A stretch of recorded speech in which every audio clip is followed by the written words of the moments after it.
Good morning, good afternoon, good evening, ladies and gentlemen, wherever you might be on this world of ours. Welcome to Emergency Management Associates. We're coming to you from the Area Command 392 miles west of Kitty Hawk Beach, North Carolina. As we've been doing for quite some time, we're going to start off with the Pledge of Allegiance and the United States National Anthem. Would everybody please rise?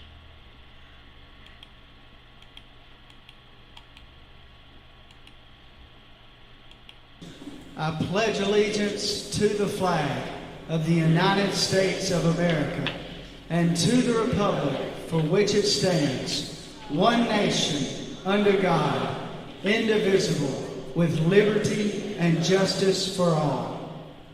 Now would you make welcome, straight from Washington, D.C., the United States Army Corps Quartet. Yeah.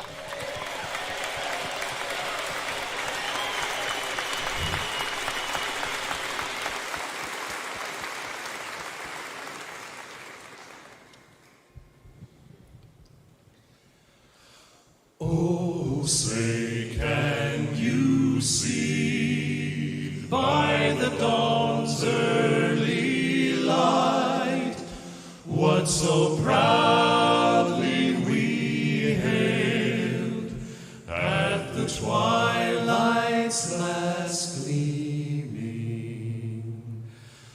whose broad stripes and bright stars through the perilous fight o'er the ramparts we watched were so gallantly streaming, and the rockets' red glare, the bombs bursting in air, gave proof through the night that our flag was still there.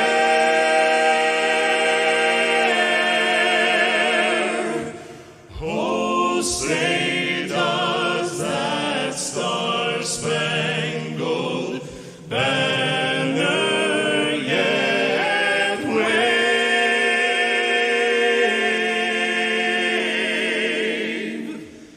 o'er the land of the free and the home of the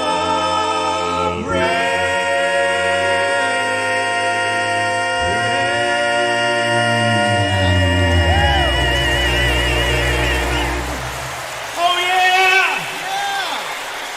Come on, folks, let them know it. America's finest right there. America's finest right there. Folks, we want to give thanks to the United States military and for what they do for us. We want to thank them for their participation in that wonderful Pledge of Allegiance and the National Anthem. The Pledge of Allegiance was given by the men from the Barbershop Quartet Convention in 2015. That was a wonderful broadcast from there. We appreciate these men and women in our armed forces, wherever they might be here in the United States or around the world. We also want to thank for their service the Allied Armed Forces men and women from their various countries around the world. God bless you all, and may you all return home to your families after your tours of duty end. God bless you, and thank you for your service, everyone. Folks, we have a huge program for you tonight. Maybe we have stepped over the boundaries of being huge. I want to start off this broadcast today talking about snow. This is a picture of snow in California. This is a picture, no, I'm sorry, not that, right here. This is a picture of snow in the Utah mountains. Thousands of miles away from each other, actually probably 2,000 miles away from each other. Incredible snowfalls, upwards of 6 and 7 feet of snow in the California mountains, Oregon, and Washington. Incredible snowfalls and rain. Now with the rain, melting the snow, that's going to cause flooding. We talked about that the other night. We showed you the Oroville, California dam overflowing. That's going to continue to happen all over California, Nevada, and Utah. The reservoirs are full to capacity. And yet we have not even started with the melting of the snow. And it is still snowing. This is a picture from earlier this past weekend. Incredible snowfall in the Utah mountains. Incredible. All over the place, literally. Now, I want to talk specifically about another story here. Okay? This is in the California mountains as well. Now, one of our members here in the EMA family sent us information that Heavy D Sparks from the Discovery Channel, Diesel Brothers, put the word out and got a lot of people and equipment to help plow roads and driveways and help getting people food and supplies for those people that were snowed in. And I want to thank them also for what they did. Those gentlemen work out of the kindness of their hearts, literally, all the time. Yes, they get paid by the Discovery Channel, and I understand that. But they go out of their way a lot for a lot of different people. Now, there's something else that you guys might know about. These two deputies, Conrad Ball on the left and Stacy Green on the right, they're part of a mobile crisis team that was deployed to check on residents that have been hard hit by the storms. There are 560 miles of roadway through these mountains, much of which is now buried in snow up to their ears. Even in an all-terrain vehicle, slides and struggles to churn through the thick, frosty snow, bumping over the fallen power lines that snake across the roads. It's a terrible event. Power lines down everywhere. People without power everywhere.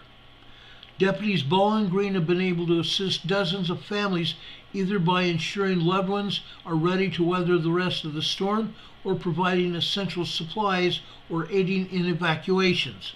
Often, though, Ball said calamity was avoided because residents nearby were able to get there sooner.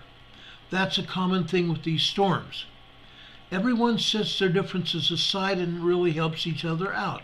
It's an essential part of life in these remote areas. I want everybody to understand that. If you are out in those areas and you are able to, don't sacrifice your life unnecessarily, but go out and help those people who are struggling, who need the help, who might not survive if you don't help. Try to get help. If you don't have others to help you, it's not survivable. That's what Deputy Ball said. If you don't have others to help you, it's not survivable. So folks, thank you for your assistant deputies Ball and Green. I want to thank all of those neighbors that are up there in the mountains in Utah and California and elsewhere. Thank you for your service. Without you, these storms might not be survivable for many, many people. We appreciate that. Now, on another story. It never ends. It really never ends. On another story, Bridge of Americas, and we told you about this last night.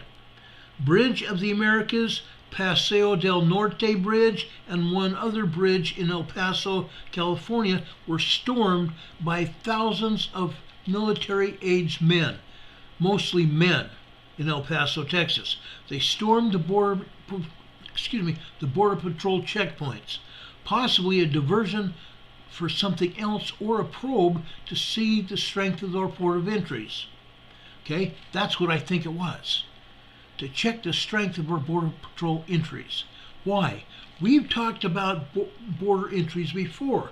We've talked about this significantly. These cartels are pushing to get people across the border. They'll do it in whatever way they can. This was a run for the border, literally. People rushed at the El Paso border crossing after false rumors claimed that U.S. officials would let families in. There was a standoff Sunday between migrants and the Customs and Border Patrol officers that blocked the Paso del Norte International Bridge. Migrants demanded entry into the United States. CBP officers stood behind a concrete and plastic barriers topped with barbed wire during the standoff. This is a huge deal. This is a huge deal. This has happened before. Okay? I'll tell you, this has happened before. I have been privy to a lot of different things in my life. I saw people on cameras. When I was working in Denver, I saw people on cameras trying to push through the border. And when they weren't doing that, our Border Patrol people and the Customs Border agents that are there working the border stopped armed military members from Mexico from crossing into the United States. In some cases, they arrested the military members from Mexico, disarmed them, brought them into custody, and took them into a Customs Border Patrol building, and then they called the Mexican military superiors, captains and commanders, to come over to the United States border to swap people. Okay? They swapped them out in some cases. In others, they turned their Mexican army back to them and just let them go without giving their weapons back. The U.S. confiscated their weapons. This is a common occurrence at this border. I've seen it personally in San Diego and also via video in Denver. Okay? A standoff yesterday between hundreds and thousands of migrants. Okay? Now the media is backing down on the number of people that Customs Border Patrol stopped. They're now saying hundreds. As you can see in this picture, there were thousands of people. There were thousands of them. But the media is now saying only hundreds of migrants stormed the border, and U.S. Customs and Border agents stopped them in riot gear last night. They blocked the Paso del Norte Bridge, international bridge connecting El Paso and the border city of Juarez. There were also temporary disruptions when groups of migrants saw the slowdown on Paso del Norte, and they went over to other bridges in El Paso. A Border Patrol spokesman said in a statement that the barricades were used at the Stanton Bridge and the Bridge of the Americas on Sunday afternoon. At the Paso del Norte Bridge, officers stood behind concrete and plastic barriers topped with barbed wire, blocking the border at the middle of the top of the bridge before what appeared to be hundreds of migrants. And it was thousands, according to the people that I spoke to, not hundreds as the wonderful multi-age media is doing and is saying. Some migrants were counteracted with pepper spray by the CBP before the bridge. Lots of migrants have become frustrated with new policies that President Joe Biden has put into place, especially with an application that the unlawful, undocumented people have to put up. They have to fill out what they call CBP-1. It requires a stable internet connection that most people on the border don't have. And when they do venture into the dangerous city of Juarez and other cities in Mexico, they can't find Wi-Fi. They experience glitches and have difficulty. For a month, 18-year-old Venezuelan Camila Paz had waited hours at the border. Referring to a CBP-1 app, she said, the application has done nothing, absolutely nothing for us. Yesterday evening, the surge from the south of the border slowed and the traffic flow returned to normal, according to Customs Border agents, and there was no breach. There absolutely was no breach. That's a good thing, okay? Now, let's talk about something else. Something else that's very bad, okay? Most of you knew that we briefly touched on this last night in our impromptu program last night. We talked about the Silicon Valley Bank in California. It had a bank run.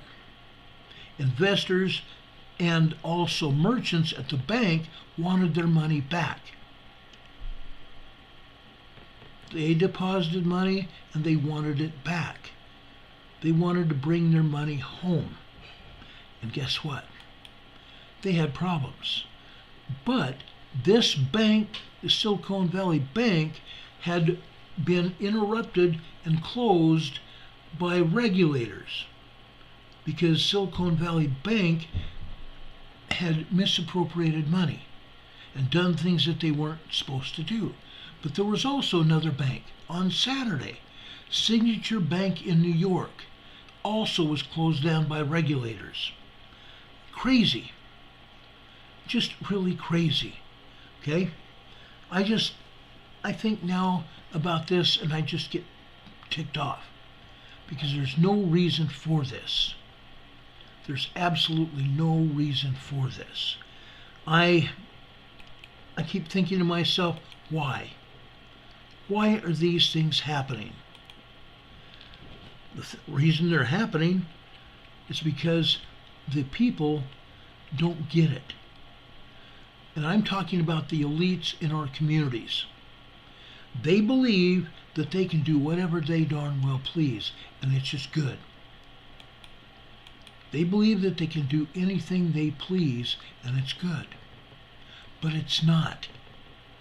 It really is not.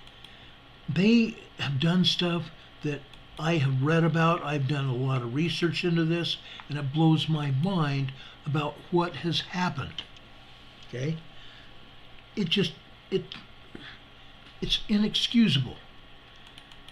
Today, people were standing outside the Silicon Valley Bank waiting to get their money. Waiting to get their money. They should get their money. They absolutely should get their money. But there's more. Okay? Let me show you another picture. The line here is stretched out about 100 yards. Okay? People waited in the rain, standing out in the rain to try to get their money. To try to get their money. Was it worth it? I don't know. I don't know. I have issues with this, as most of you might know. I have real issues with this. There was a run on the banks, both banks. Silicon Valley Bank, a California bank that had long served tech elites and affluent venture investors, collapsed on Friday, amounting to the greatest financial institutional failure since Washington Mutual went bankrupt in 2008, and most of us remember that. Silicon Valley Bank in California had a run on deposits, and Signature Bank in New York, guess what? Their problem was crypto, and also run on deposits. Crypto. We have adamantly opposed crypto for a very long time. Glenn Beck owns crypto, and he wishes he hadn't. Okay? While Biden officials have suggested that there will be no bailouts comparable to those enjoyed in the late 2000s, the big four banks will reportedly see a bailout by another name of roughly $210 billion. $210 billion. A bailout. Although today Biden held a press conference and said it wasn't going to be a bailout. And he also promised that U.S. taxpayers will not be in the loop to get fleeced. But this is while the United States government makes wealthy tech workers whole again. It's the wealthy tech holders. The tech workers.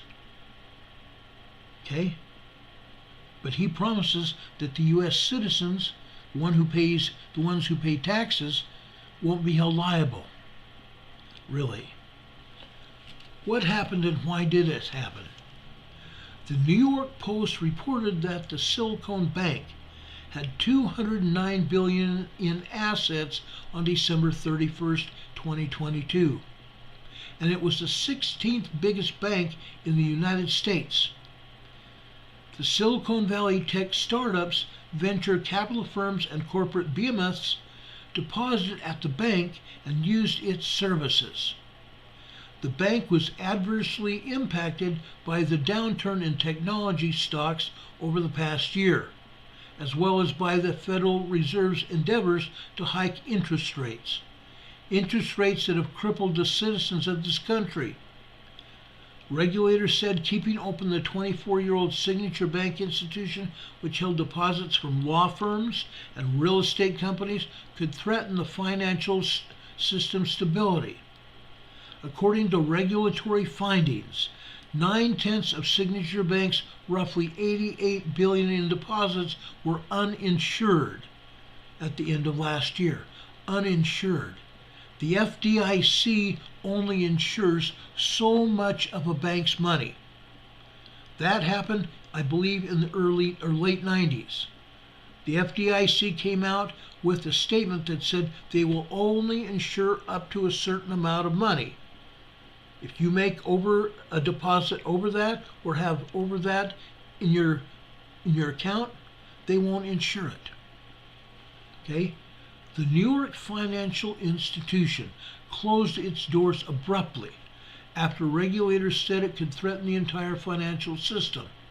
The exact same thing that the regulators told Silicon Valley Bank. If they kept it open, it would be a threat to the entire financial system. So those two banks would be a major threat to financial institutions nationwide. To some extent, it's a victim of the panic around Silicon Valley Bank. USA Today noted that in recent years, Silicon Valley Bank bought billions of dollars worth of purportedly risk-free bonds using depositors' cash. Again, buying risk-free bonds with depositors' cash. However, the value of these investments has significantly dropped because they now pay lower interest rates as compared to bonds. Okay? Bonds that were even issued today. Since coastal tech elites and other California customers were hit hard by the downturn, they needed cash. Many began trying to withdraw all of it at once, prompting the Silicon Valley Bank to sell off its assets at a loss. Remember that. They sold off their assets at a loss. The bank was unable to raise additional capital through outside investors. Okay, that's why.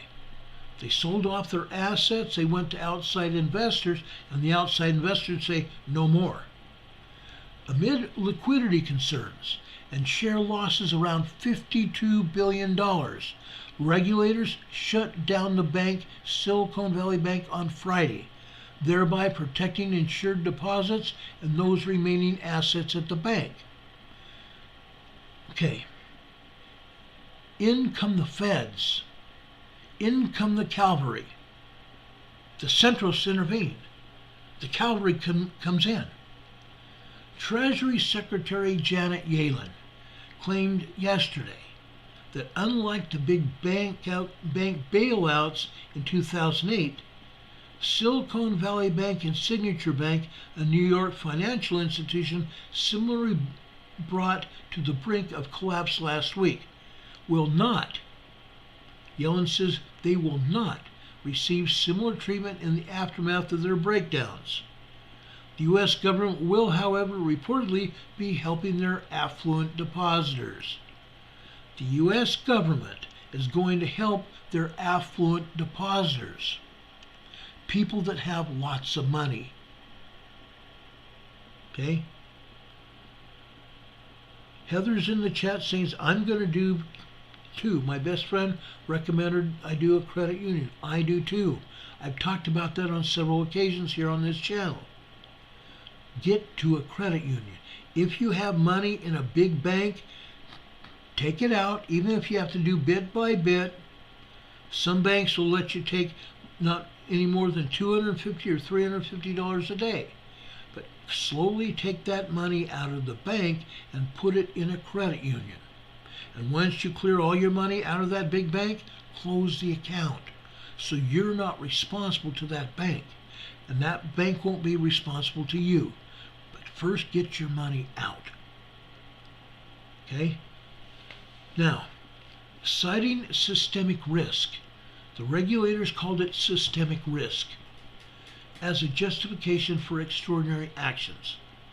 The Treasury Department, the Federal Deposit Insurance Corporation, okay, what do we say? FDIC, and the Federal Reserve have indicated that they will use the FDIC's insurance funds to prevent tech elites and other depositors in the failed banks from losing money. They're going to make sure that the elite are taken care of. Today, they said they're taking decisive actions to protect the U.S. economy by strengthening public confidence in our banking system. This step will ensure that the U.S. banking systems continue to perform the vital roles of protecting deposits and providing access to credit to households and businesses in a manner that promotes strong and sustainable economic growth. Ms. Yellen says the Federal Reserve Board Chair Jerome H. Powell and FDIC Chairman Martin Gruenberg in a joint statement said, according to them, the depositors will have access to all of their money as of March 13th today. The trio noted that no losses are associated with the resolution of Silicon Valley Bank and will be borne by none of it will be borne by the taxpayers. That's what Biden said today also. There will be no losses that have been associated with the dissolve of those banking institutions that will be borne by the taxpayer. But rather, those losses will be funded by fees on the bank. Fees on those two banks. Similar action will be used to bolster Signature Bank, whereas depositors characterized in the case by USA Today as businesses and wealthy tech workers. They'll be protected up to $250,000 each.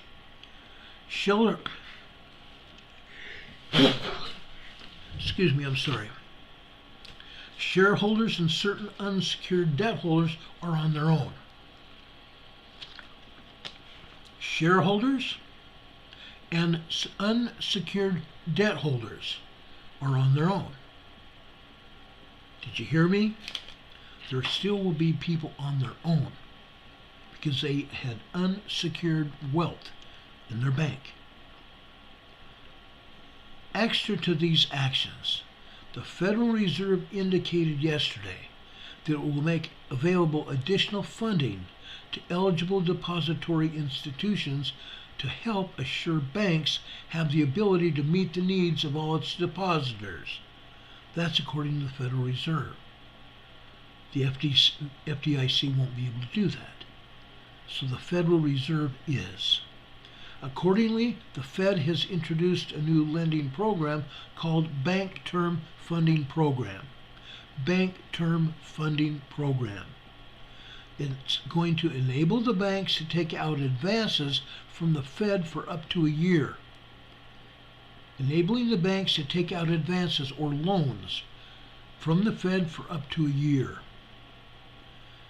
Ben Eisen, writing the Wall Street Journal, noted that in exchange for these advances, these loans, banks must pledge treasuries, mortgage-backed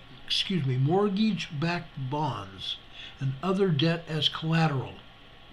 By allowing banks to pledge their bonds, they can meet customer withdrawals without having to sell their bonds at a loss, which is what Silicon Valley Bank did last week, sparking a run on the bank.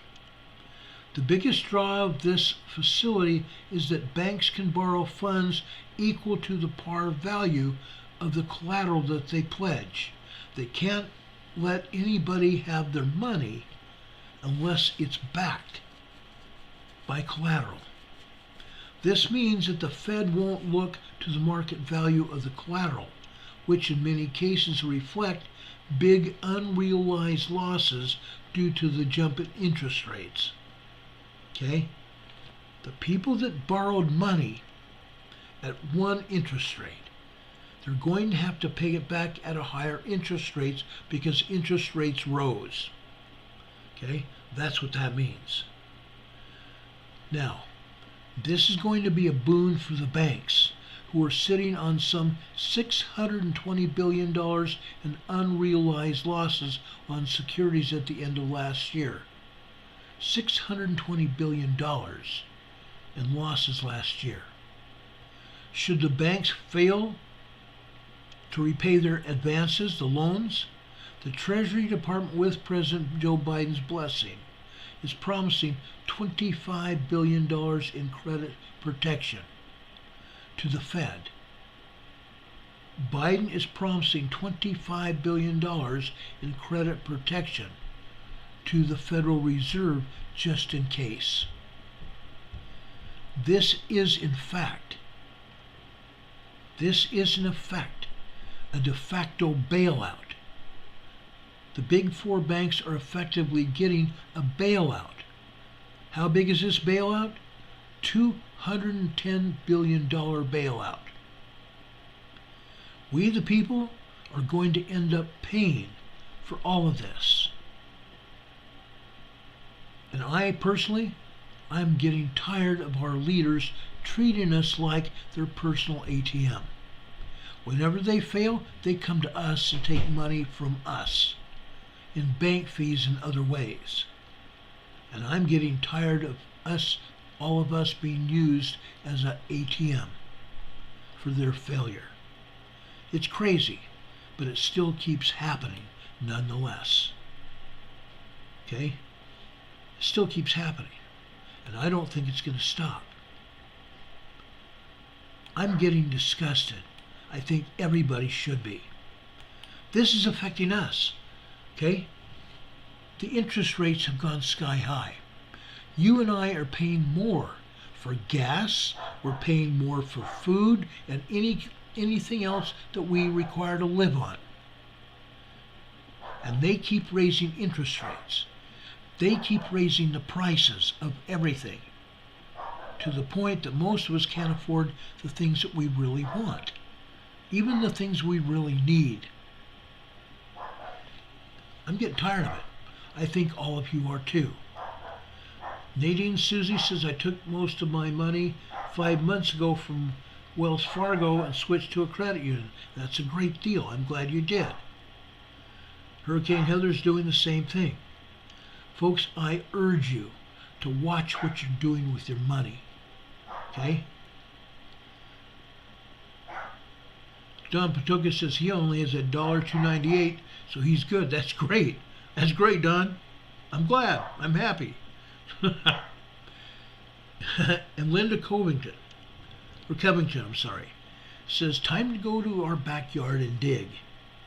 Dig up the old coffee cans that you've hopefully buried with some saved coins and trust our banks. Really? Do we really trust our banks? I don't.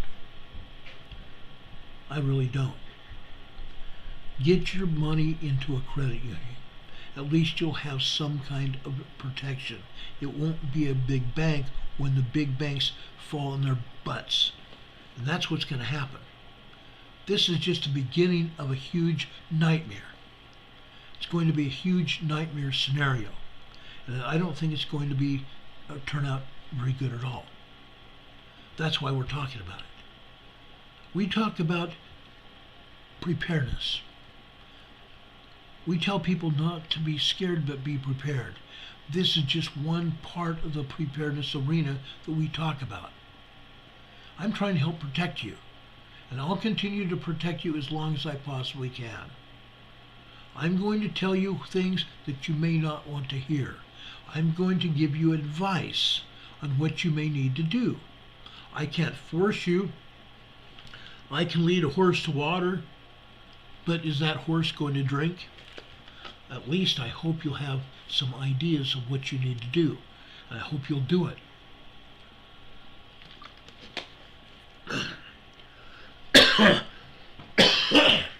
Sorry about that. Water went down the wrong pipe. Kim Hopkins says, I'm outside. I see those clouds. Oh, yeah. Laura Marie says, Ron, keep telling us what others won't. And I'm going to. I pledged that to you 4 years ago, and I'm not going to stop. I believe in you. I believe in everybody. That's what we do best. Believe in each other and help each other. Now, I want to go to another thing. Okay? Yesterday, off the coast, the central coast of Vancouver, we had a 4.5 earthquake. We had a good-sized 4.5 earthquake. Well, guess what? This is Haida Gwaii. This is Haida Gwaii, folks. This is a 4.2 magnitude earthquake.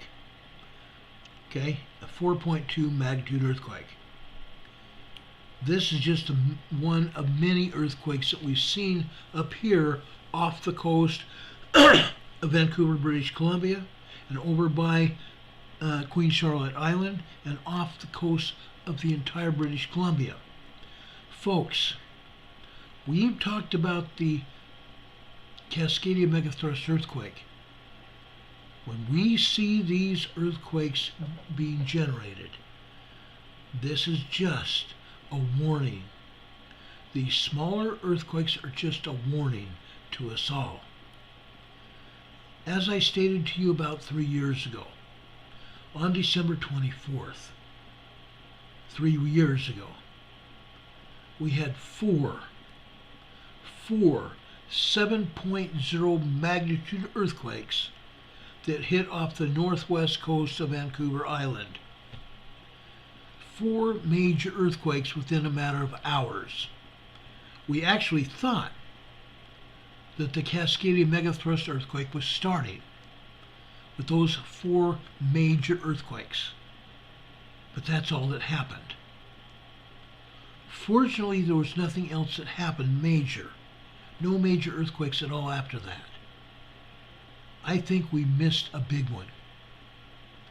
I really think we missed a big one. But folks, these earthquakes keep happening. These earthquakes keep happening.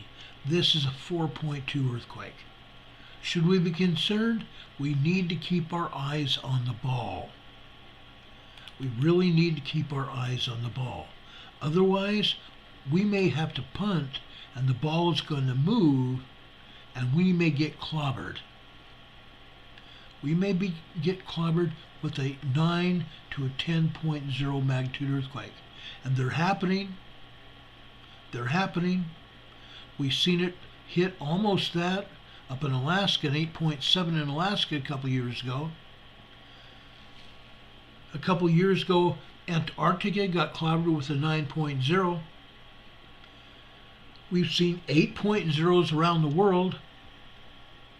We're about to see a 9 to 10.0 magnitude earthquake off the coast of Seattle, Washington, off the coast of Vancouver, British Columbia. It's going to happen. It's literally a matter of time. And we're going to keep talking about it until it does happen. We want to keep warning people of what is going on.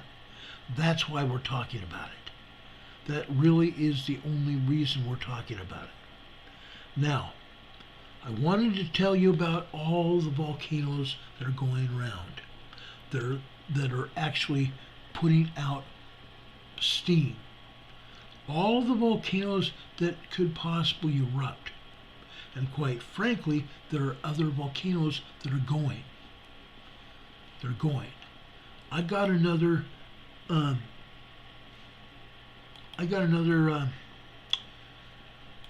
message today. Let me try to pull it up here.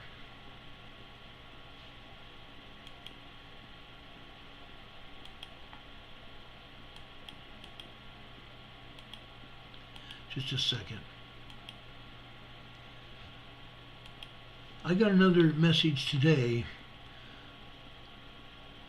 of a couple of volcanoes that USGS says, oh, we need to put our watch out for.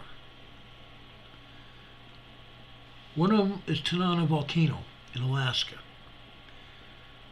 Tanana Volcano has been putting out a lot of earthquakes as of late. And now USGS has issued an upgrade in the warning for Tanana Volcano, T-A-N-A-N-A, Tanana Volcano. It's getting to the point where it's going to blow. Okay? It's going to happen.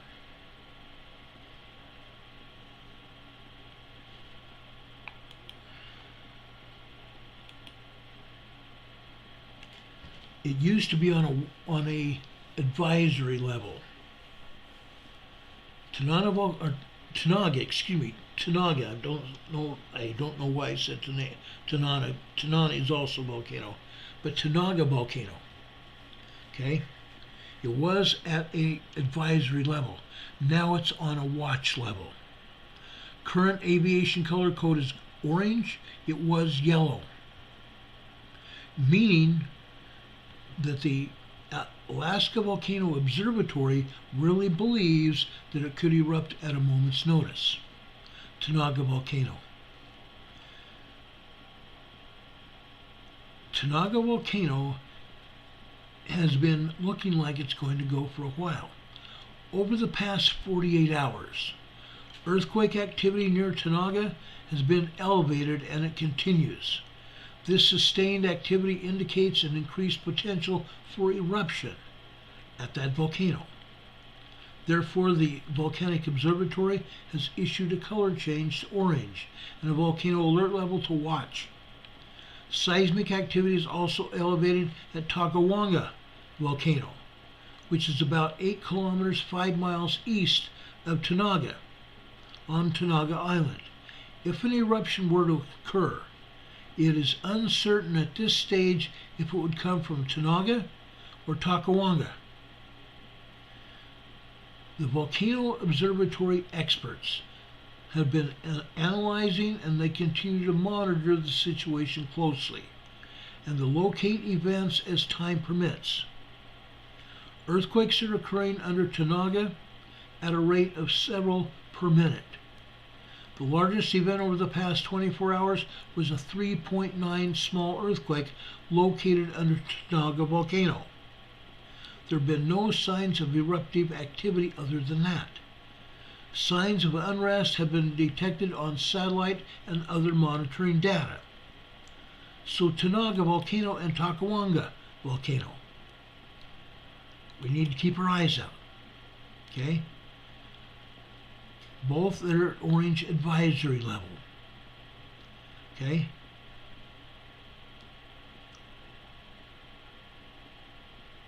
Tanaga has also had several 3.9 magnitude earthquakes. So it's uncertain whether one will erupt or the other, but it's probably going to be one of them. Okay? The seismic activities continue with those volcanoes in Alaska. Alaska has 160 volcanoes. We've talked about Old Ililama Volcano. On Friday, we showed you the elevated earthquake levels at Old Ililama Volcano. 3.4s, 2.9s, 2.5s, 1.7s, 1.9s, all over Old Ililama Volcano. And yet they have not raised the status of that volcano. Why? Inquiring minds want to know. We have even more volcanoes than that up in Alaska, but they don't want to talk about it. It's very apparent to me that they don't want to discuss what is going on, other than to put out the word of 2 other volcanoes. Okay? Anyway, let's go on now. I want to talk about Mount Rainier. I could not bring up anything from Mount Baker. I could not bring up anything from Glacier Peak. Both of those volcanoes seismographs are down for whatever reason. You can't bring them up. But I'm going to go to Mount Rainier. I want to first show you Mount Rainier, Camp Sherman. Camp Sherman is on the southeastern side of Mount Rainier. We've told you and we've shown you activity at this volcano in the past. This volcano is getting ready to go. Okay? Let me reduce the size of this seismograph so you can truly see what's happening. Okay? Let's start off at the top of this seismograph. Okay?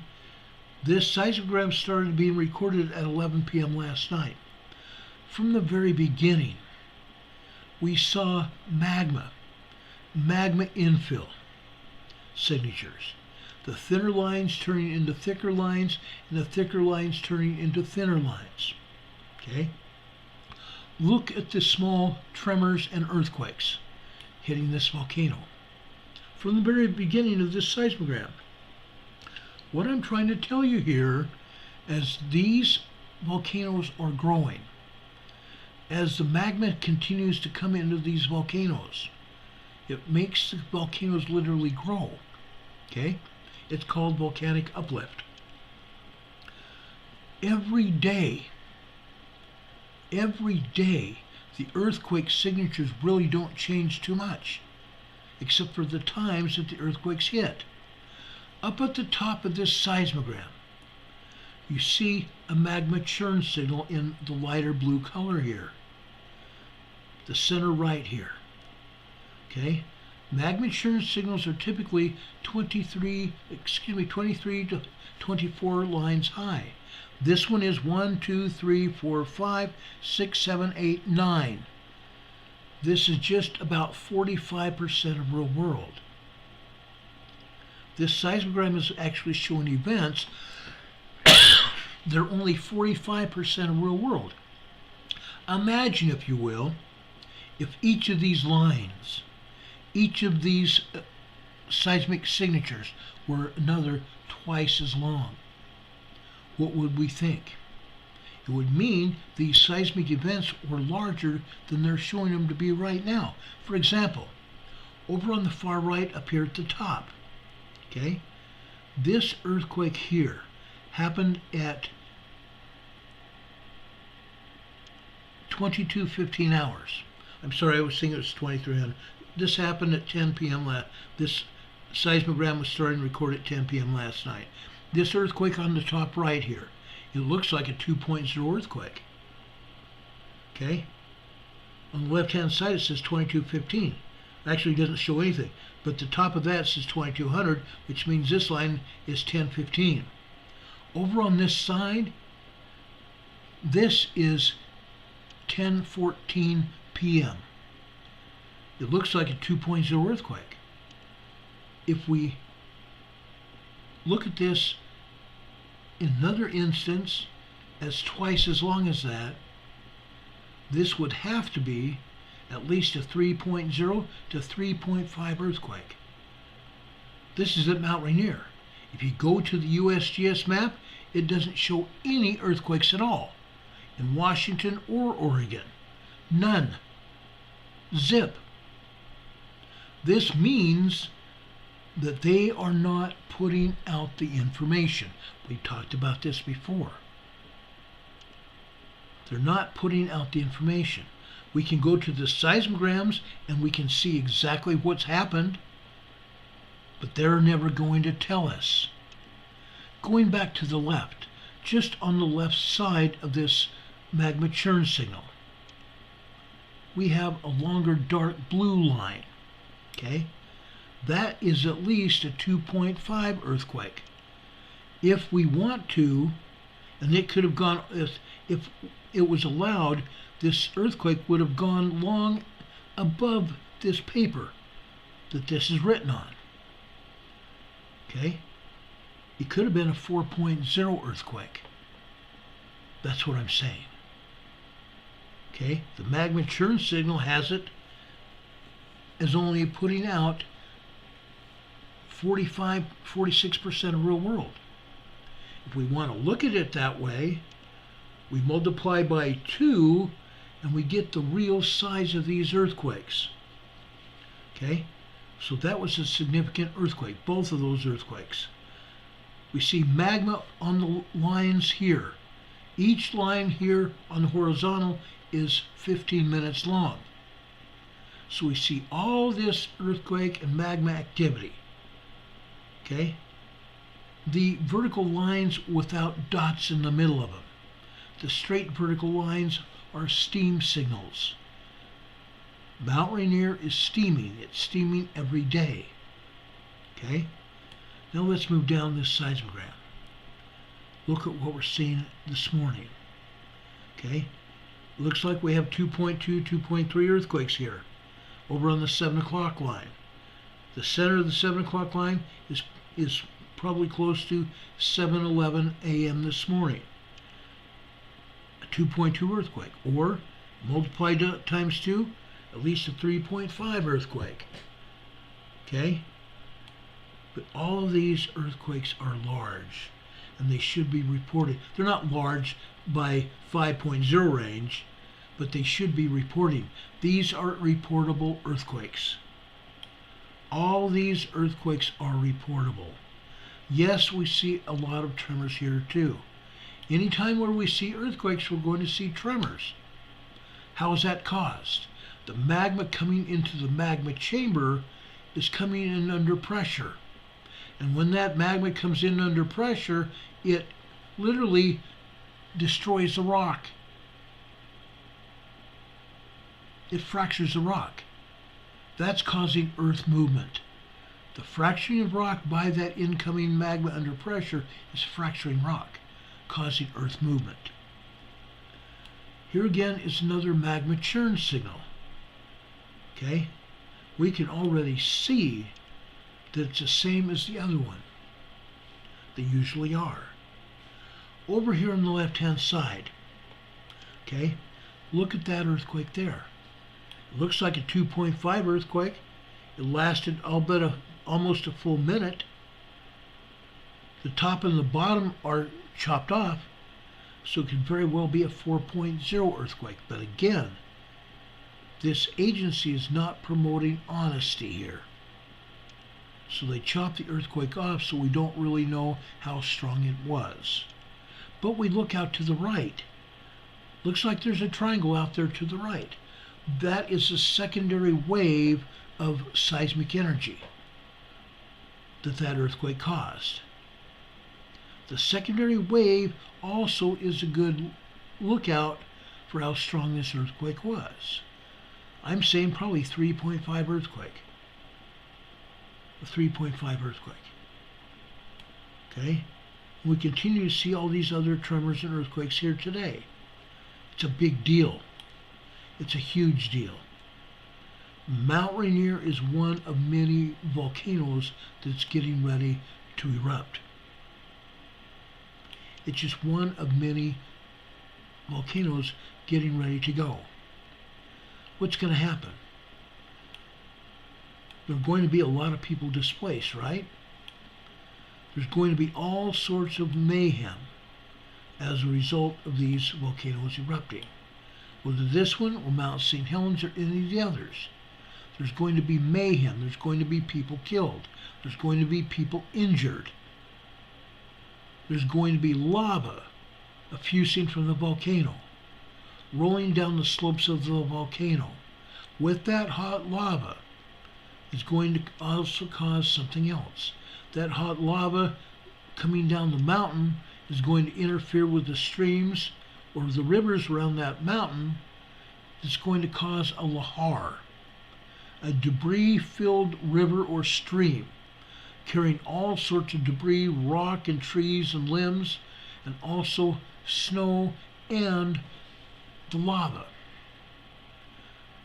It's going to go through the valleys, into the cities.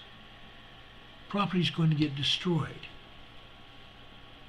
That's why we're talking about these volcanoes. It's not just the earthquake we're worried about. It's volcanoes. It's winter. It's snow. It's flooding. It's cyclones. It's hurricanes. It's fire. And all other natural and man-made disasters. We're trying to give you some education so you will be aware of your surroundings. A lot of our viewers and listeners are around these volcanoes. We have a lot of people that are concerned, and rightly so. We would rather see people be prepared than scared. Our slogan is be prepared, not scared. That's always been our byword here. Be prepared, not scared. We feel that this is absolutely a certain thing. It's going to happen. It's going to happen, ladies and gentlemen. I'm just trying to put it out for you so you can be aware of everything going on around you. Having a heads up is certain. It's certain. It's going to bring forth a lot of energy from everybody to make sure that they can save themselves and their families. Knowledge is power. Knowledge is power. Now, folks, I see we only have 52 thumbs up. Please thumbs up this program.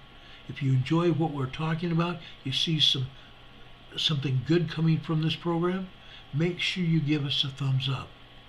It's one of the analytic factors that Google YouTube uses to promote our program on YouTube. One of the many factors that they use to promote our program to other people on this platform. If we don't get thumbs up, if we don't get people that watch this program more than 10 or 15 minutes, in other words, long time viewing, and the number of people that do view this channel. Yes, we've had a very strong increase in viewers here, and I'm thrilled about that. We're over 430 subscribers here. That's wonderful. We need to advertise this channel. We need to make sure that other people know about us. We need to make sure that they have the knowledge and power that you have. We need to share the idea of emergency preparedness with everybody. Okay? We have about 50% of our viewers that are not subscribed. To those of you that are not subscribed, go and subscribe right now. Go and subscribe right now. Subscribe, and when you do that, also click on the bell icon. There's a little bell icon in the circle. Click on that. When you click on that, there will be 3 items that will come up in a drop-down menu. Click on the ALL icon. The word ALL. That will get you notified when we come on the air, hopefully. Again, YouTube doesn't notify everybody. Also, if you think you're subscribed, always check your subscription. I'm telling people, check your subscription at least once a week. YouTube tells me they unsubscribe people that are no longer on YouTube, and that's a lie. Because they unsubscribe a lot of people, not just on this channel, but others. I talked to quite a few other creators on this platform. They unsubscribe people in droves. Okay, I think they do it purposely. Anyway, make sure you're subscribed to this channel. Invite your friends and neighbors to this channel. Invite your family and extended family. Invite the people you work with and even your social media contacts, please. Invite everybody. Everybody can benefit by this channel. Now, I'm not patting myself on the back. All of you also help me do this. You also help teach each other. And I revel in that. You are helping each other being prepared.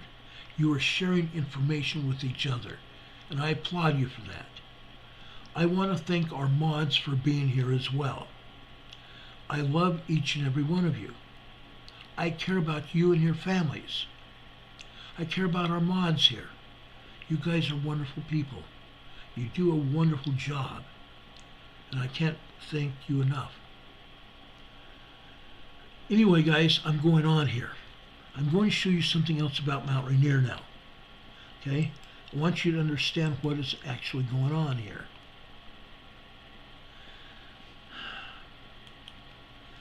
I'm going over now to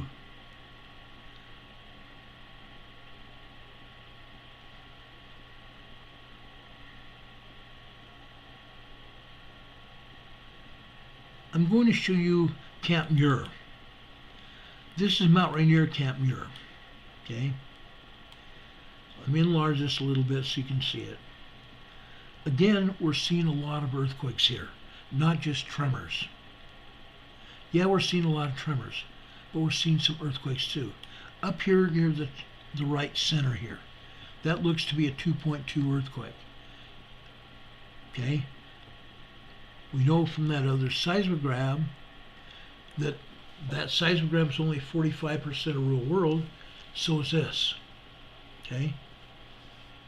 We look at it, we can see it. But we see a lot of quakes and tremors here. The big blobs are a lot of magma coming into the magma chamber.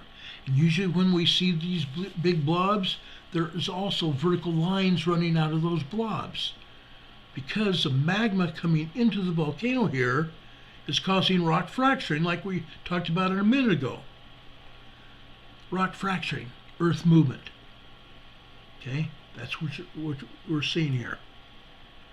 Okay, some of these earthquakes are larger than others.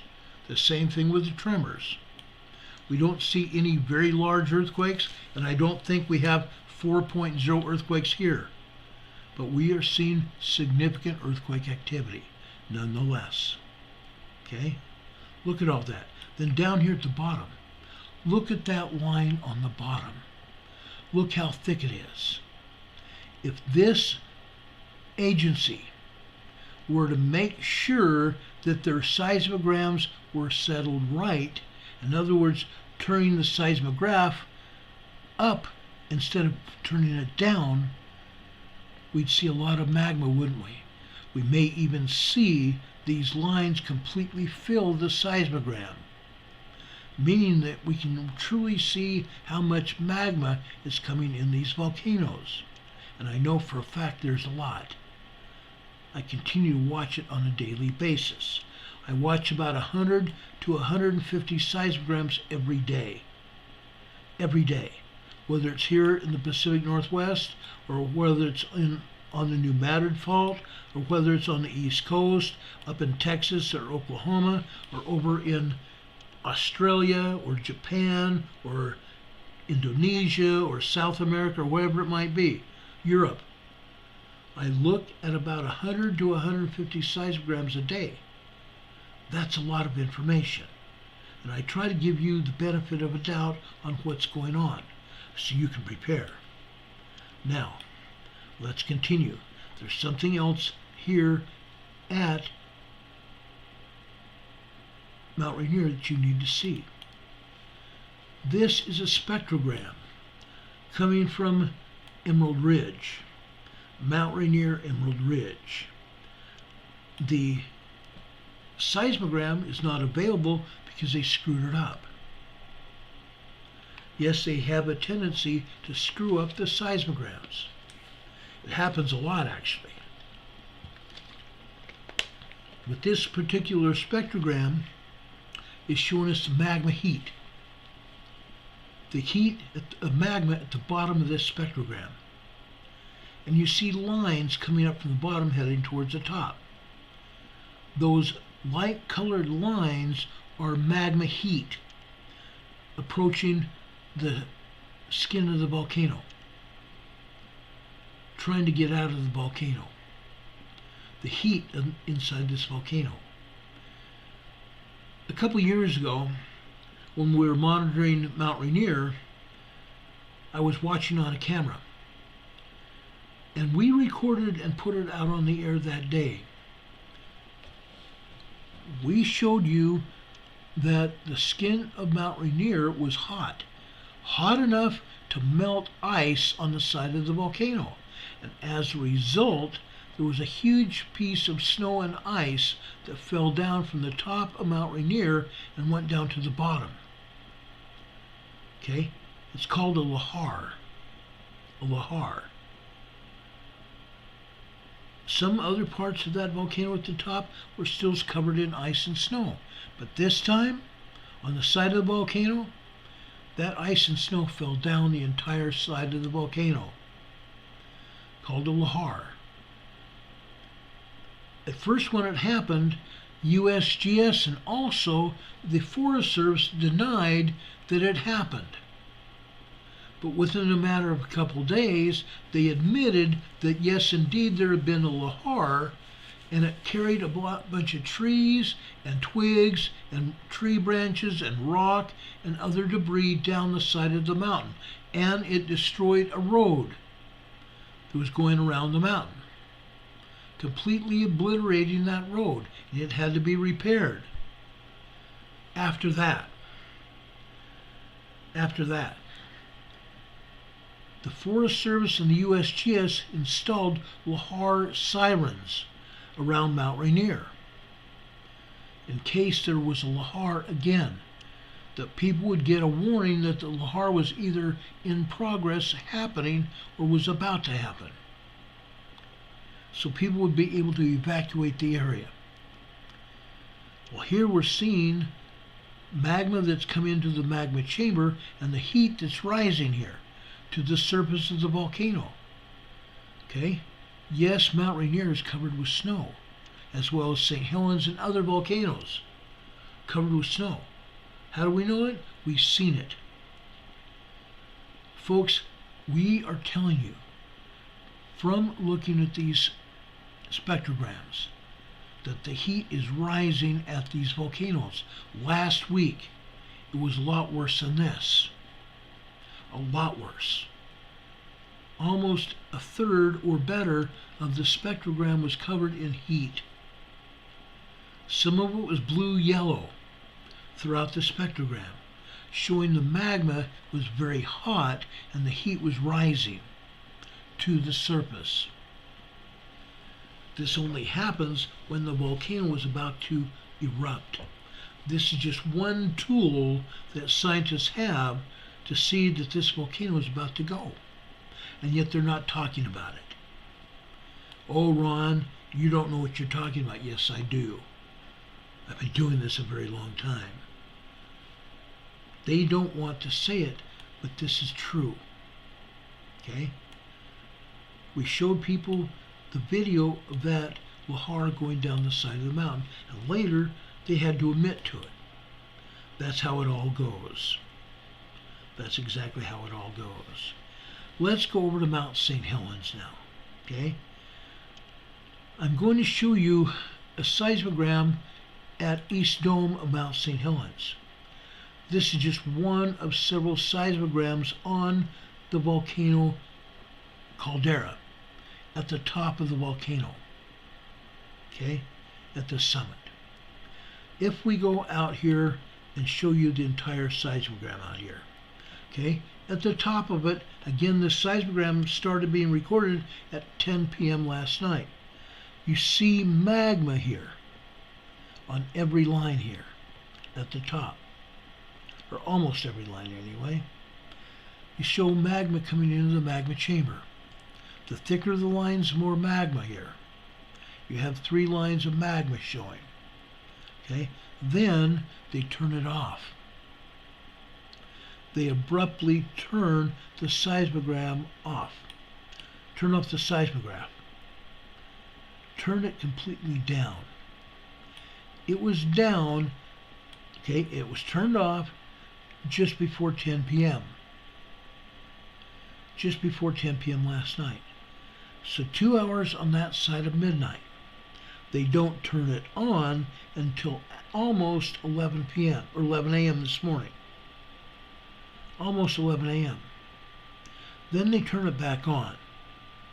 No data whatsoever for almost 10 hours.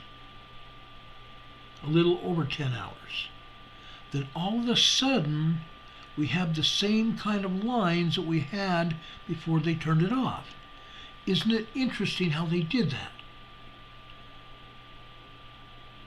They have the same kind of lines that they had before they turned it off. Lines showing a lot of magma coming to the magma chamber.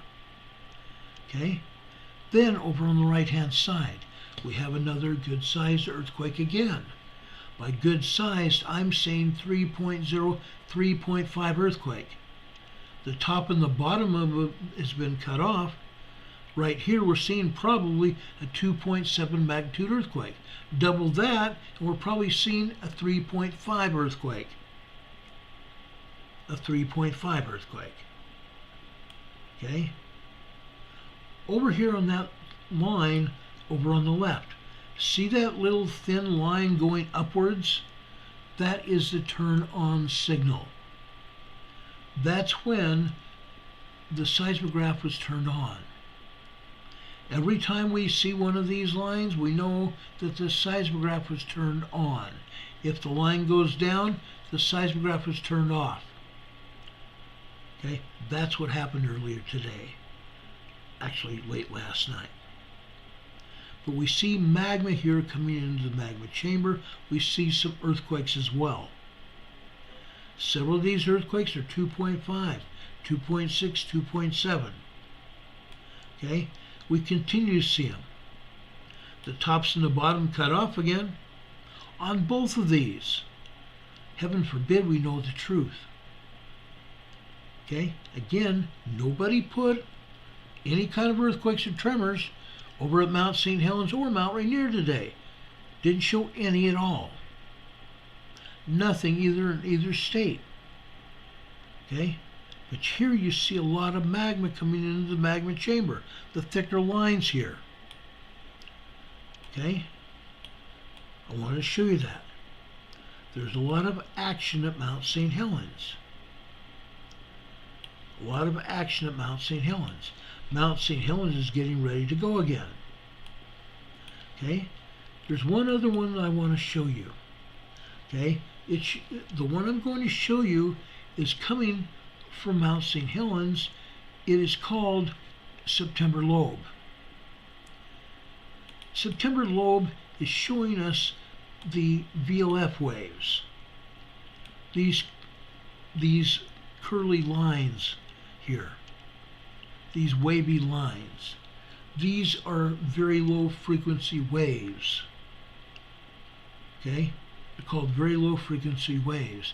These waves are caused by magma coming into the magma chamber here at Mount St. Helens. We can see it.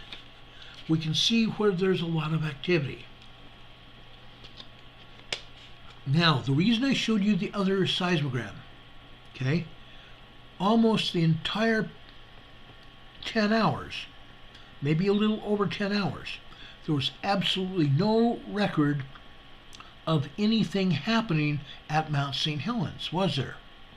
Look where these lines are. The lines of heavier activity were those same hours. Did USGS know what was going on? Probably. They had the reason for turning it off so nobody would see it. Okay? That's why I'm showing you this. The same hours that the seismogram was recording are the same hours that the seismograph was turned off. Okay? And you can see this afternoon where there was more action. More lava coming into the magma chamber. More magma coming into the magma chamber. Lava is when it goes out of the volcano. Magma is when it's still inside the volcano or in the earth beneath us. Okay? That's why I wanted to show you this. This is very significant. You can't ignore this. We can't ignore this. Mount St. Helens is getting ready to erupt again. For the third time. For the third time since 1989. We're going to see it erupt. That's a promise you've got to live with. Now, there's other evidence of this volcano going. Okay? A lot more evidence. The one I'm going to show you now shows consistent seismic activity, consistent lava coming into this magma chamber of this volcano, Mount St. Helens. This is Sugar Bowl. Sugar Bowl. Sugar Bowl is also right up near the summit. And you can see the activity here. The thicker the lines, the more magma coming into the magma chamber. You also see a lot of tremors, these vertical lines going through these horizontal lines. Okay? Tremors and earthquakes here. Tremors and earthquakes. Right here in the center of your slide here, okay, look at that. That's a significant earthquake. It looks to be almost a 2.0. I will bet you that it's at least that, possibly even a 3.0 earthquake. But look, this line that you see right here, look at that huge activity. Look at this huge activity today at Mount St. Helens, just after 12 noon, about 12:05 this afternoon. Okay? There was a substantive earthquake here. A lot of magma coming into the magma chamber. And look what's out to the left of it, on that same line here. Okay? This happens to be 11:45 this morning. Okay? It shows hardly any activity prior to this massive amount of magma coming into this earthquake. Excuse me, coming into this volcano. Boy, am I losing it here. Okay? This magma coming into this magma chamber caused this earthquake. And it's at least a 2.5. But again, if we double that, all of a sudden we're going to have a 3.5 or larger earthquake. That's significant. Also, before this earthquake happens at 11:30, there's almost no activity whatsoever. The line is very thin and it doesn't show much of any kind of wave, meaning nothing happening. That's not real. But what is real is they decided to turn the activity of the seismograph up to where it was recording. All of a sudden we get an earthquake caused by magma infill. We have several earthquakes down here as well. Okay? Several earthquakes here. This is not the first. The top and the bottom of this bigger event here has been cut off. This is probably a 4.0 earthquake. Could have been a 4.0 earthquake. We'll never know the true magnitude because they've turned it down. They've cut off this earthquake. Okay? They've tampered with it. But you can see these other earthquakes and tremors hitting here. Okay? For a time this afternoon, we have some magma again coming into the magma chamber. But it's not real. Okay? They've turned down the seismicity of the device. Turned down the seismicity of the seismograph. Okay, it's very apparent. It's very apparent what they've done here. Let's keep going here. Okay? Let's go down to Mount Hood. Good old Mount Hood. Let's go look at Mount Hood Palmer Lift. Okay?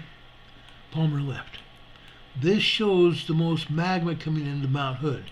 The other seismograms don't show much evidence here.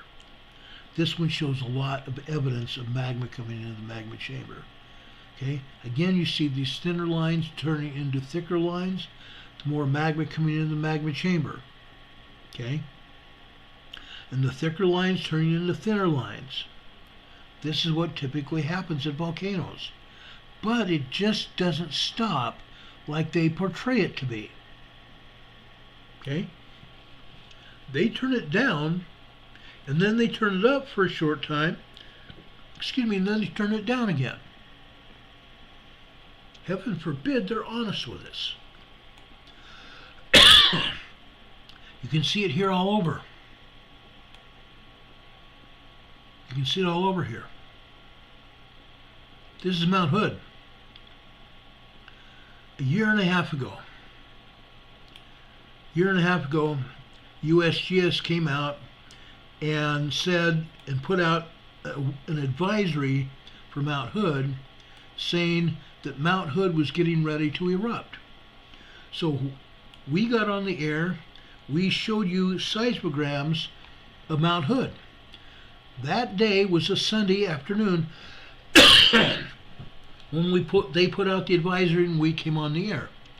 There's about 125 earthquakes that happened within a 24-hour period at the southern side of Mount Hood. Timberline. Okay, this is up on the upper side of the volcano.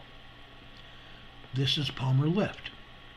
Okay, if we go down to Timberline now, which we're going to do right now. Okay, let me show you Timberline.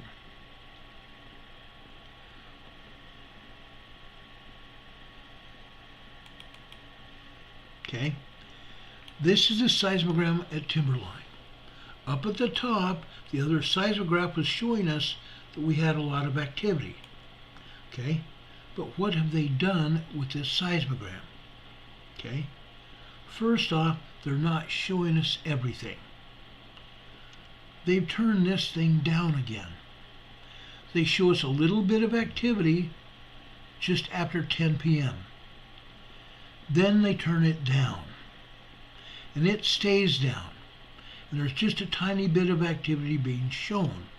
That means the magma coming into this volcano was causing some kind of disturbance to the force of that seismograph, causing the magma to be shown coming into the volcano, but very slightly.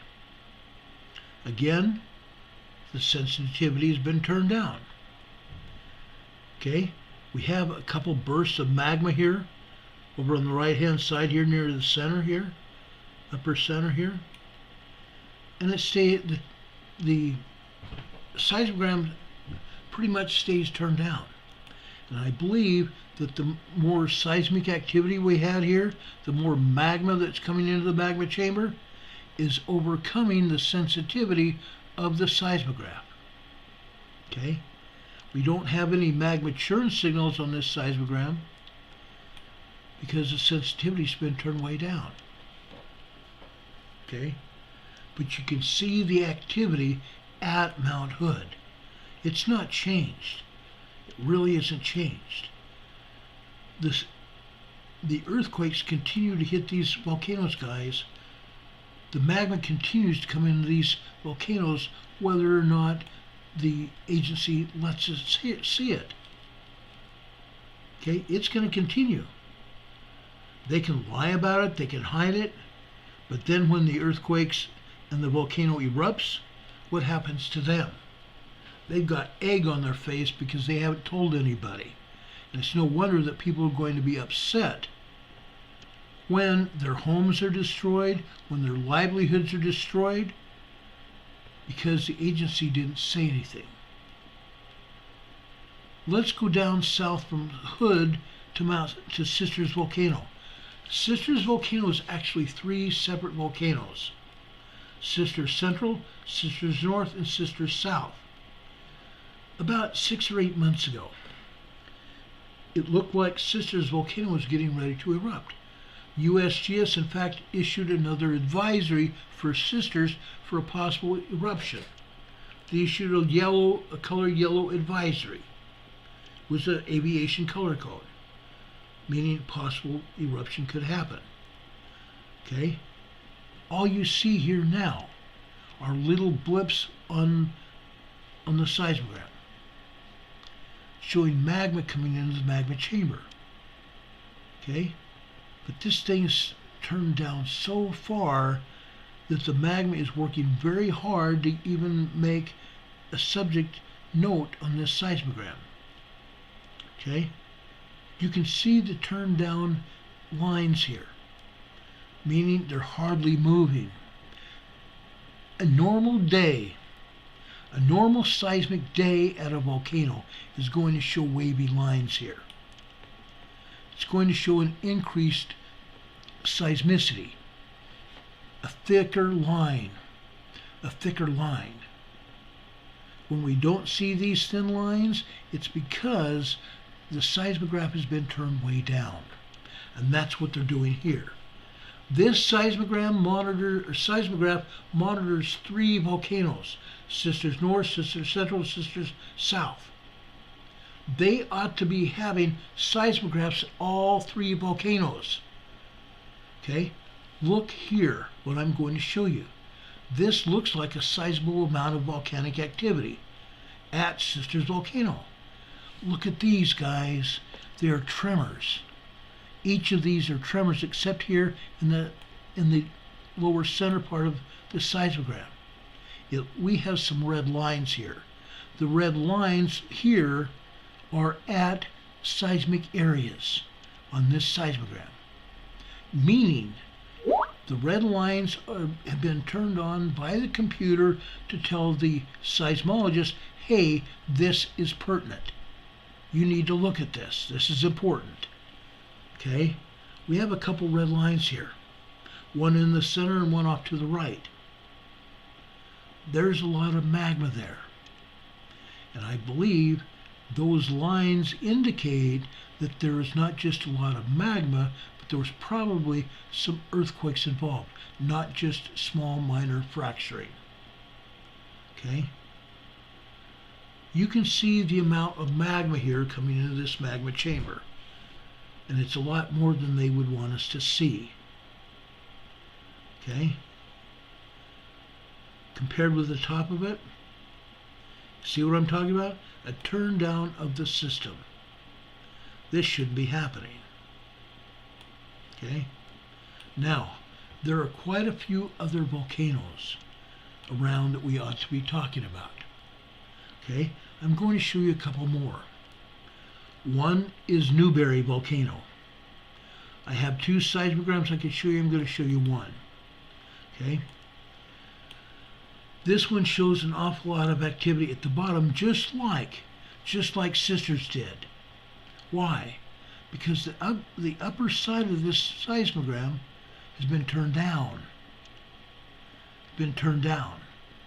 When this seismogram or seismograph was turned on at 2200 with a new piece of paper recording this information here, you can see the magma coming into the magma chamber increased. Okay? The size of the line there. Magma infill signature. Okay? The small line getting thicker and then getting thinner again. Okay? That's a seismic signature. A lot of magma coming into the magma chamber. And there were some vertical lines going through it too. Magma causing fracturing. Magma entering the volcano hits rock inside the volcano and causes those rock to fracture. That's what's happened here. But they turned the seismograph way down, so it's hardly recording anything. Hardly recording anything. And it goes down until this afternoon. Look how long of time period that seismograph was turned down. Okay? Then, this afternoon, they turned it up. Well, glory be. What do we have here? We have a lot more magma coming into the magma chamber here, don't we? That's a lot of difference. Okay? But just like Timberline, just like Mount St. Helens, just like Rainier, we're seeing a lot of magma coming into this magma chamber. This is serious, guys. This is serious. Just a few months ago, we saw another advisory from USGS saying that Newberry Volcano was showing a lot of activity. It was put up on a yellow advisory. They did not say pertinent threat of eruption, but it was put up as yellow advisory. Okay? Don't you think it ought to be put up again? I think so. I very much think so. Newberry Volcano is also getting ready. Every one of the volcanoes, every cotton picking one, is getting ready to erupt. Okay? Nobody can tell me that it isn't. We continue to see evidence of it, and I show you that. Okay? Now, We had 2 volcanoes that we could not see anything at, actually 3. There was Mount Baker, there was Mount Constitution, and there was Mount Glacier Peak. 3 volcanoes that they did not have anything of. We couldn't see anything at. Okay, so I didn't show you.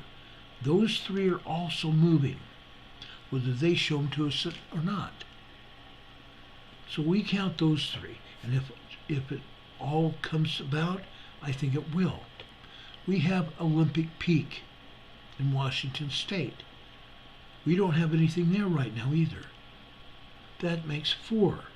Then we come to Mount Rainier, that's 5. Mount St. Helens is 6. Mount Hood is 7. Just north and east of Mount Hood, and just almost straight east, is Mount Adams. And they have nothing at Mount Adams, as if Mount Adams doesn't exist, but it does. So that makes 8. South of Mount Hood, there's Belknap Crater. That's 7. They don't show us anything at all there. We have Husband and Sisters. We have Wife Volcano. They don't show us anything there at all. We also have Bachelor. They turned Bachelor so far down about a year and a half ago, it doesn't show anything but straight lines going across it. Volcanic activity does not show straight lines. It just doesn't. I don't care what volcano you've got those straight lines at. That's false information. But for over a year, maybe 2 years now, Bachelor Volcano has been turned down. It was very active before that, but it's been turned down with nothing but straight lines, straight horizontal lines, the entire seismogram. Nothing there. We go south. We have Newberry Volcano and several other volcanoes. We showed you the evidence at Newberry. Okay? So far. Then we can go even further south over South Central Oregon. South Central Oregon. There's another volcano there called Cinnamon Butte. But again, there's very little activity there because they got the seismograph so far turned down. Then we have somebody else. Another volcano we need to show you here. Okay? This one here at Newberry, it's called Surveyor's Cave. You see a lot of activity here. A ton of activity here. Okay? I'm telling you, these volcanoes, there's a lot of activity. It's not just steam. There's a lot of activity. Then we go down to Crater Lake. Good old Crater Lake. There's actually 4 seismographs down there. 4 seismographs at Crater Lake. There's Crater Lake, Cleetwood Cove, and that's the seismogram I've shown you here. Crater Lake, Cleetwood Cove. Then on the southeast side, it is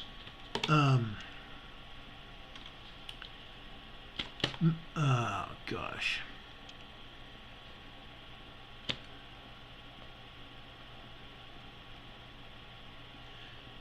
Now I can't remember what that thing's called, what that seismogram is called.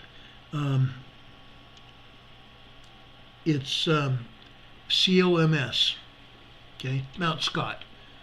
Crater Lake, Mount Scott on the southeast side, okay? Then we go then we go west.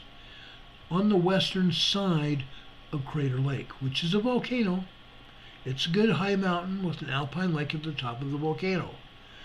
There's another seismograph, I'm sorry. Then we go over to the lake, okay? There's another seismograph on an island in Crater Lake. That island is actually the summit of the volcano. And that seismograph is out in the open. It's not protected at all. Usually seismographs are put in a building that's erected around the seismograph to try to help protect it.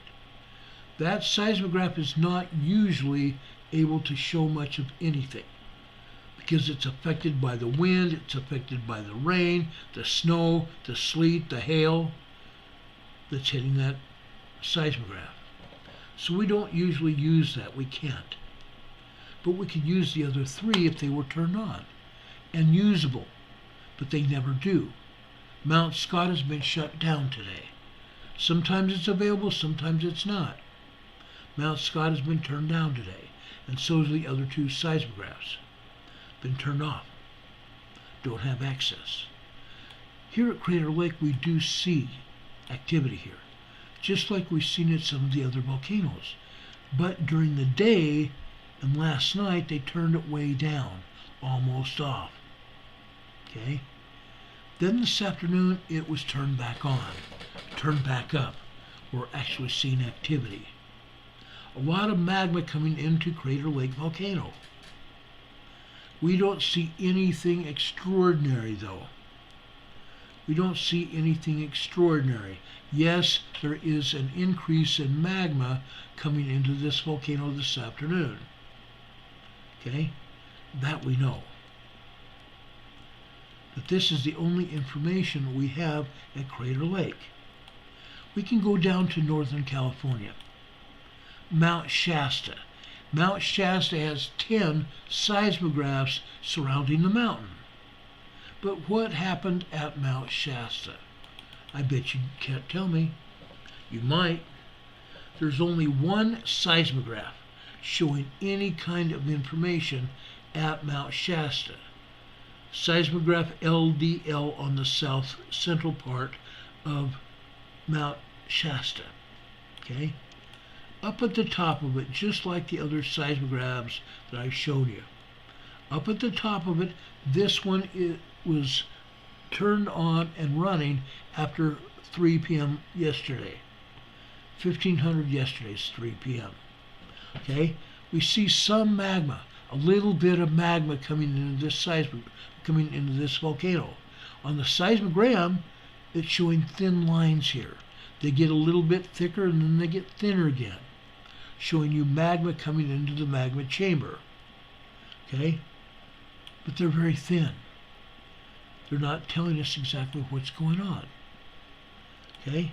And they continue very thin for most of the day until later this afternoon. Then the magma starts picking up late morning into this afternoon. And that's the end of that. Mount Shasta has been very active, folks. We've seen full-blown earthquakes, 3.5, 3.6 magnitude earthquakes hitting Mount Shasta in the past. Again, they've turned this thing down where it's not showing anything at all, basically. All we see is a little bit of activity at Mount Shasta today. But we go over to Mount Lassen south of there. Mount Lassen, Mount Shasta, and Medicine Lake are in California. Those three volcanoes are also in the Cascade Volcanic Range. They're considered mountains, volcanoes within the Cascade Mountain Range, affiliated with all the volcanoes in Oregon and Washington and even southern Canada, southwestern Canada, the Cascade Volcanic Range. Okay? So let's go look at Mount Lassen. Good old Mount Lassen. Just like the other volcanoes, Mount Lassen has 10 seismographs located at 10 different places around Mount Lassen. But guess what? Like all the other seismographs that I could show you, this is what they're doing. Absolutely nothing. Nothing being recorded at all. 10 seismographs that could be working around Mount Lassen and they have in the past. All 10 of them look like this. And this is what some of them look like at Mount Shasta as well, and some of the other volcanoes. Absolutely no information whatsoever. This should be a felony. This should be a felony. Why do I say that? Because, folks, when I was a police officer, if I falsified data on my report, if I falsified any kind of the activity that happened during my shift, I would be going to jail. Go to jail, don't pass go, don't collect $200. To jail and to jail forever. These folks do it every day. They do it every day, and every day that they do it, they're putting people's lives in danger because they're not reporting the activity. Seismic activity at Mount Lassen and Mount Shasta and Medicine Lake, it's going to be happening. I promise you, it's happening all the time. Whether they report it or not, it's happening all the time. And it's been happening more and more every day. But again, they're refusing to tell us. Absolutely out and out refusing to tell us. Does anybody have any questions about anything we said tonight?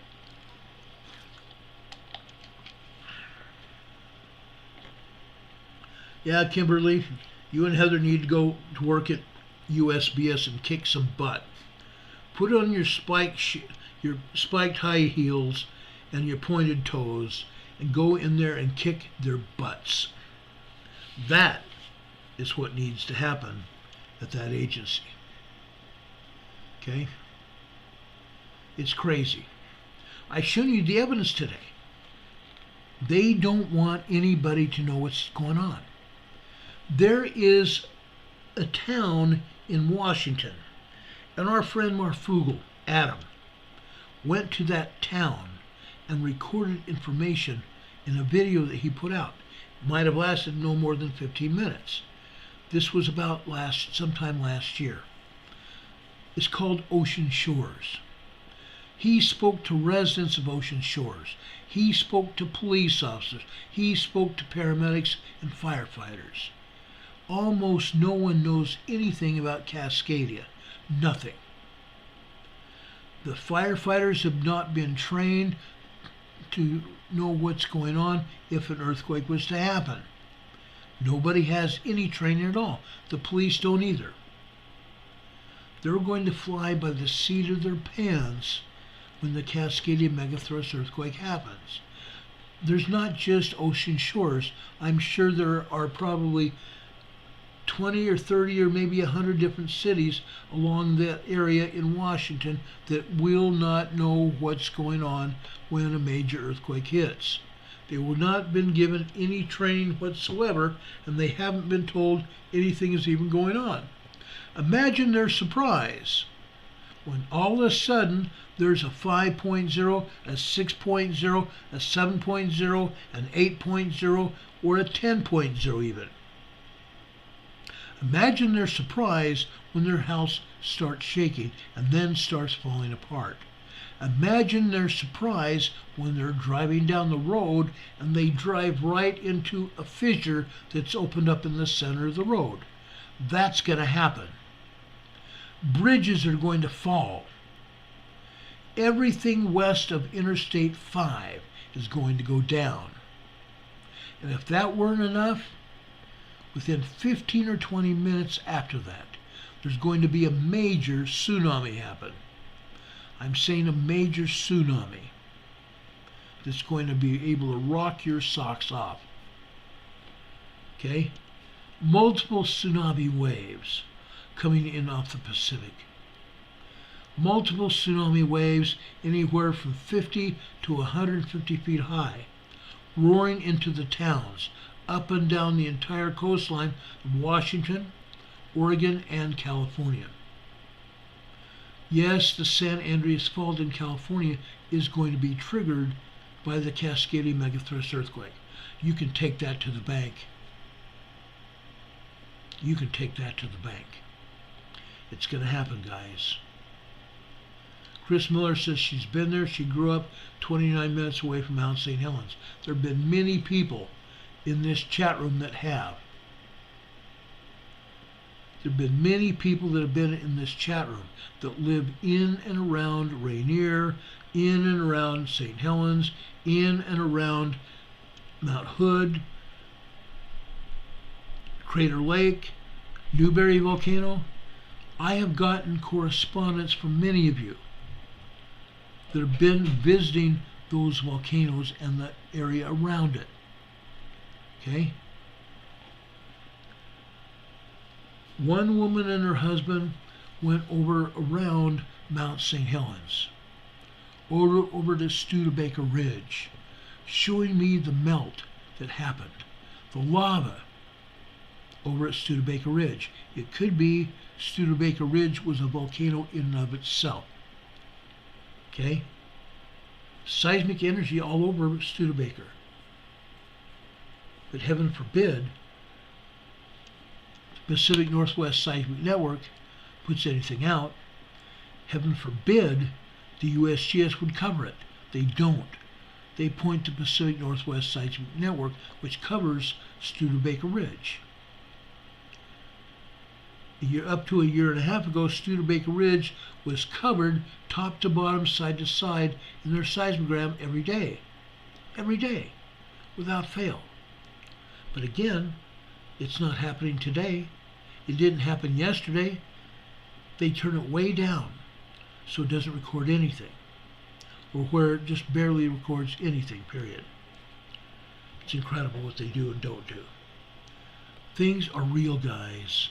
Things are very real. Animals and humans in disasters, the Salton Sea down in Southern California. Don't forget that is what I couldn't remember, the Salton Sea. The Salton Sea is very active. Very, very active. Tomorrow, we'll talk about the Salton Sea. We'll talk about Southern California. I'm not going to leave you down, guys. I'm not going to leave you down. We covered Northern California. We're going into Southern California tomorrow. Folks, get ready. Be prepared is all I can say. Be prepared. Last Friday and the Friday before that, we talked about emergency planning and we talked about emergency preparedness items, equipment that you should have in your basic emergency preparedness kit, your supply kit. Make sure you do those. I don't care whether you have a backpack like I have, and I have backpacks, and I also have a supply kit in 2 different bins. Okay, I've got a go bag, I've got a 72-hour kit, and I've got 2 bins with all kinds of survival items in there. I've got everything that I need. You should too. I've also got maybe 1/3 of my supply closet out on the side here, full of preparedness equipment, camping equipment and such. You need to have that as well. We've talked about this. You need to get prepared, and I mean prepared very quickly. It's going to happen. Before I leave tonight, I want to thank a couple people, okay? There's a family, a husband and wife that lives in Montana, Missoula, Montana. They sent me a check today and a little note in that check, with that check. Thank you for your show and all your helpful information on being prepared. I still have a lot of work to do. Thank you. And she sent a note and a check. I want to thank you for that check. That means a lot to us. It helps us keep this show on the air. Yes, it takes money to do these shows. It takes money to pay the cable for the bandwidth to do these shows. And I've got a cable system that's very good. Okay? I want to thank someone else. Okay? This dear family did something special for me.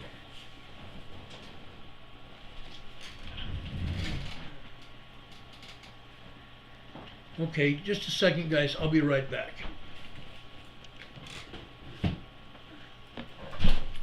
I've got to find the box this came in.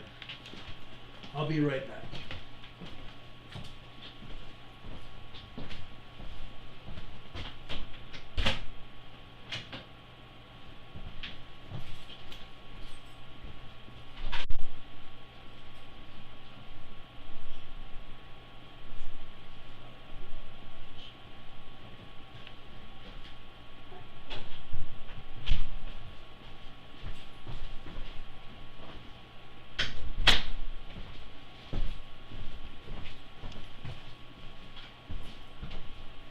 Okay guys, I'm back. I have some people to thank for this. The Tates in Prestonburg, Kentucky. They sent me a box, yay big, with something very special in it. And I cried when I saw it. A lot of work went into it. And it's going to hang on my wall in the next day or so. This is what they sent me. Okay? It's got my logo here. It's hand painted. Everything is hand painted here, guys. Look at this. It's all hand painted. It's got stars on either side of the logo, just like you see here on my banner here at the top of this program, top of this video. This sign that they built me is beautiful, okay? And it's a hardboard sign. So I can take it, I'm going to put vinyl over the top of it so it never comes apart, and so the paint will not fade. But I'm going to put vinyl on this, and it's going to go up on my wall behind me so you guys can see it. These people, I don't know how many hours that they put in, but I can see that it's very well done. I appreciate this. Like I said, when I first got this in the mail today, I cried. I cried for a while. I want to thank the Tate family for that. That was one of the most beautiful gifts that I've gotten. I've gotten several other gifts that hang behind me on the wall here. There's a license plate. One of our viewers got these plates and put the plates together right here and printed up EMA. They took 3 license plates and put them together to put EMA. I really appreciate that. A lot of you have done wonderful things for me, and I appreciate it. That beautiful footprint sign that's directly behind me, you guys gave me that as well. I appreciate all of that. Some of you have been giving me railroad stuff so I can build another model layout here, and that's another thing I'm going to do in the near future. You guys have made my life better. You continue to support us, sending us donations in the mail, sending us donations in PayPal and Venmo. All that information is below this video tonight in our program description at the top of it. You send us support, which I greatly appreciate. It helps keep this program on the air, literally. You guys are helping me pay my cancer treatments. I greatly appreciate that. I wouldn't be able to do much of anything if it weren't for you. I appreciate everything that you do. God bless you all, and thank you so much from the bottom of my heart. That means so much to me. Ronnie James says, "This is awesome, Ron. The Tate family is very talented." Yes, you better believe it. To make that sign and hand paint it just brings chills to me. It's wonderful. JB Maps, thank you for everything you do as well. JB Maps is a long-time friend of the program, and I appreciate him so much. I appreciate each one of you, and also our mods here. We love you very much. Thank you for all your help and support. Guys, I want to share a scripture with you before we leave. I've been doing this for quite some time. I'm not going to stop now. This one comes from 2 Corinthians. 2 Corinthians chapter 4, verse 6. "For God, who commanded the light to shine out of darkness, hath shined into our hearts, to give the light of knowledge of the glory of God in the face of Jesus Christ." That's exactly what we do here. That's exactly what we praise God for giving us light to shine out of the darkness, shining into our hearts, to give the light of knowledge of the glory of God in the face of Jesus Christ. That's what we do here. We try to help each other. We try to help other people. God bless you all. May God bless us and keep us together as a family. You guys are my worlds. You're my world. You keep me on the air. You make me feel very special.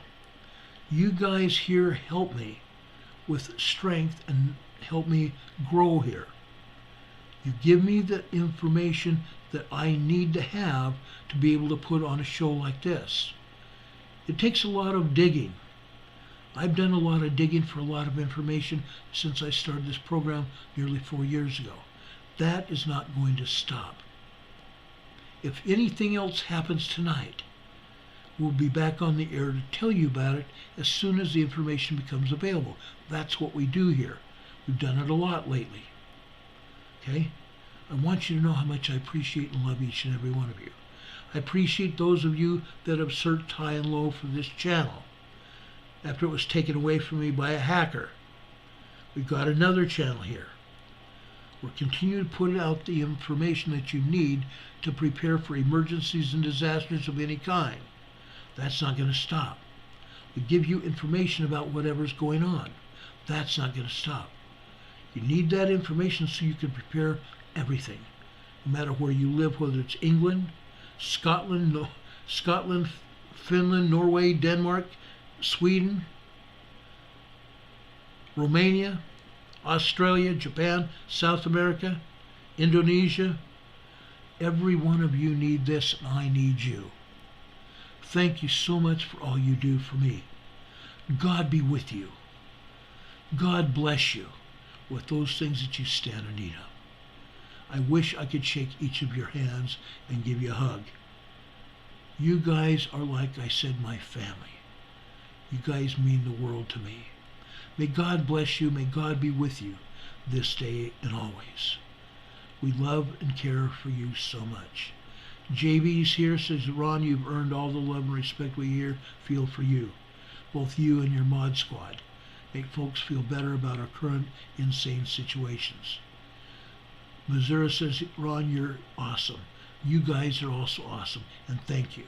My buddy Demon Cat, my buddy Demon Cat Man in the east of England, he's an awesome man too. I've gotten a letter from him. You guys are awesome, and thank you so much for all you do.